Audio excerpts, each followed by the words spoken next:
Gittiğini sandım. Beni terk ettiğini düşününce çok korktum. Senden asla vazgeçemem. Ne olursa olsun yanında olacağım. Uzak Şehir dizisi hakkında son bilgileri vermek gerekiyorsa güvendiğimiz iki kaynaktan aldığımız bilgiye göre Serhat Cihan Alboran'ın oğlu çıkacak ve Meryem'in 3. sezon hikayesi bu çocuk üzerinden ilerleyecek. Çünkü Meryem karakteri 3. sezonu da sözleşmeyi imzalamış. Bu bilginin doğruluk oranı %98'dir.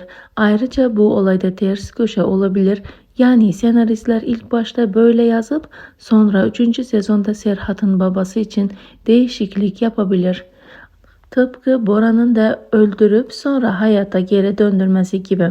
Eğer Serhat'ın Cihan'ın oğlu çıkmasını istemiyorsanız yorumlara Serhat Cihan'ın oğlu çıkmasın diye yazmayı ve dizimiz asla final olmasın diye yorumlarda yazmayı unutmayın.